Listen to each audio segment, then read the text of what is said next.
The narrow, winding country lane through which the truck was weaving at first resembled a leafy, verdant corridor. The tree boughs, having merged overhead, splashed dappled sunlight around in a mesmerizing play of light and shadow.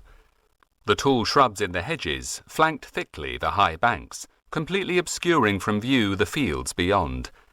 But then the green tunnel came to an end, and the land had evened out, allowing more distant vistas to be seen. A light breeze was blowing from the southwest, and the barley, to both sides of the road, looked like wispy waves undulating in the sea of green. Jack cast his mind back to the last time he had studied the Ordnance Survey map of that area. There was a stream flowing from the north and forming a U-shaped bend around a plot of around 7 acres. The other side of the field was curtained off by a stand of white birches. On the map, no name was indicated, only a number, but Jack had always thought how magical the lie of the land was in that specific place. And now he made the connection between the enchanting landscape and the mysterious name he had heard on TV that morning. Next, they saw a drone hovering above one of the fields. "This must be it," said Jack in a slightly hushed voice. "Aye," said Dermot. "That be the wizard's plot." At the first lay-by they parked, and after rounding a corner, saw a number of cars and a van. Although the shape of the agroglyph was not discernible from the lane, its location was indicated by a number of people already in the field, and leaning against a gatepost stood the bewildered farmer giving an interview.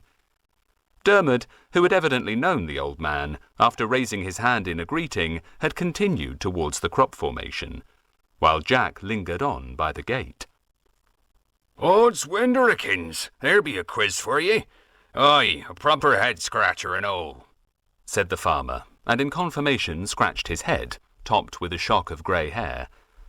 "I passed here at Cockleart, and it weren't here. Then, not 1 hour later, I look out the window and see one of them balls of light flying around and coming this here way. So I came here to look, and here 'tis." A man with a pair of dowsing rods joined them. "Well, the formation is definitely genuine," he confirmed. The Haytown Gazette reporter responded with, "How can you be so certain?" "Our group has been studying the phenomenon for many years now, and after having seen hundreds of formations, having taken thousands of samples and photographs, we have compiled an extensive database. We know how to distinguish genuine from hoax, and in this case, it's clear to see.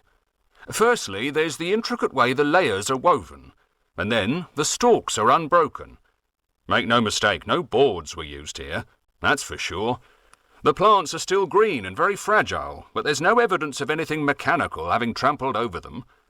As for any alterations in the structure of plants themselves, or the soil, we have to wait and see what the analysis shows." He gave a nod in the direction of the crop circle, where his colleagues were taking samples from the swirly centre. Dermot was there as well, mooching about and exchanging words with them now and then. The reporter went to join them, while Jack stayed with the farmer, who kept on muttering, "Well, I never. There be a mystery for ye. A flower. Never had that afore. Mind ye, when I was a lad, that was in the wartime, we had circles. Plain circles, mind, but still, it just appeared like. Some folk called them the fairy circles. I say call them whatever ye like. But what I want to know is, what are they? Where do they come from, I ax ye? Them rings that spring up in me crops." "Do you mean World War II?" asked Jack. "Very interesting. I didn't know they appeared then." "Aye, they did that. And not too often, mind, but appear they did. When I was a nipper, I remember seeing thicky rings in many fields, all the way between here and the Dancing Maids." "The Dancing Maids? Does the stone circle stand on your land as well?" "Aye, that it does," said the farmer, and then went on with a pensive expression. "Although oftentimes I wonder at who really is the master here. For sure, me kin has farmed this land for generations, but them globes of light are very at home in this here place, and many a strange thing happens hereabouts and all." "I know what you mean," said Jack. "I often feel that myself. But tell me, what strange things? And why do you think the stone circle has this name, the Dancing Maids?" "Well, they say the stone circle is called like that because of the witches what lived hereabouts. then be petrified for dancing on a Sabbath. But there be noise that they come alive every whips and while, and tread a circle on a full moon. Then 'tis best to keep away, or they'll trick ye into joining them in their dance, and that'll be the end of it. That is what they say, but I don't know if there be any truth in it. But for sure, 'tis not an ordinary place here. Wizards, witches, globes of light, and them thicky fairy rings and all. Whatever next? Dermot, who had approached them a little earlier, now joined in the conversation. Aye, witches did live round here in the olden days.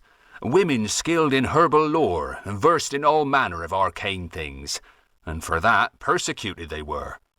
Aye, 'tis true and all. It happened hereabouts, confirmed the farmer.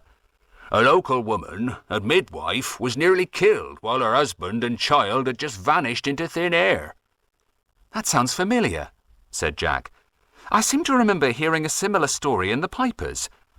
You say nearly killed. What happened? Well, from what I've heard, just after they'd seized the poor wretch, she was saved by the squire. Generally, he was not in a habit of saving his tenants, for he was not a kind man, but fierce and even cruel at times. But his wife needed assistance, for she was in difficult labour. He arrived on horseback, bringing a spare horse for the woman, but there she was, at the mercy of the brutish mob. And he charged into their midst, angrily lashing out with his crop, and ordered them to clear off at once. To be sure, he instilled such a fear of God into them that they would have thought twice about bothering the woman again. So they bolted asunder for dread of eternal hellfire and brimstone, and she was taken to the manor house, where she did what she did.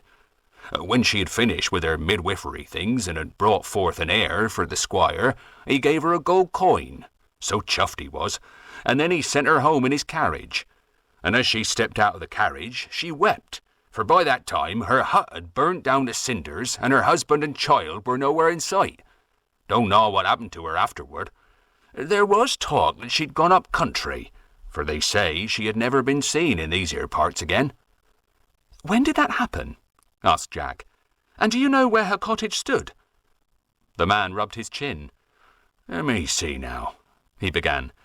There seemed to be a disagreement about the date, and I've heard two different stories.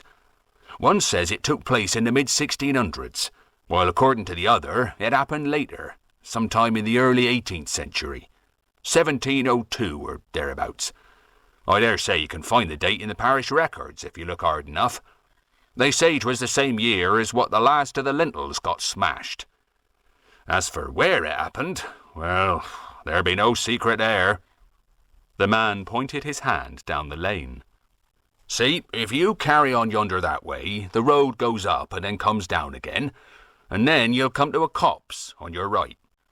I know, said Jack. It leads to the Dancing Maids. I've been to the stone circle a few times.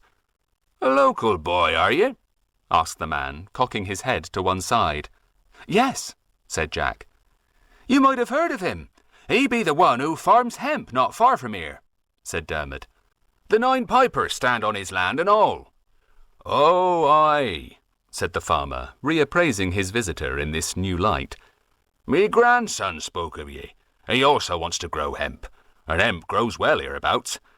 I want to grow hemp like that lad I met in the pipers, says he. Well, grow it then, says I.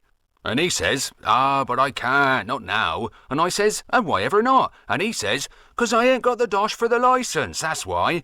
And I says, what are you talking about, me boy, what licence? And that's when he told me that you need a licence to grow hemp nowadays.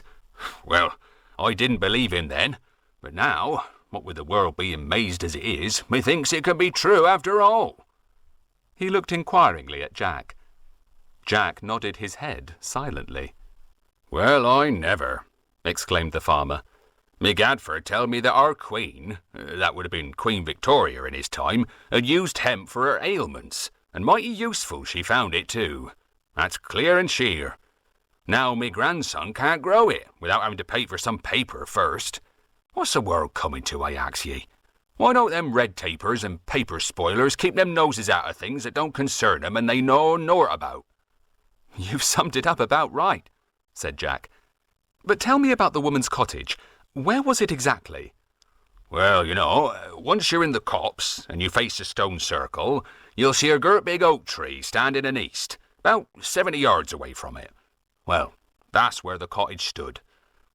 I don't know if the tree was planted by anyone or just sprouted there all by itself, but it looks like it could be about 300 years old or so. 'Tis called the Maiden Oak. I don't know if it because it grows hard by the dancing maids.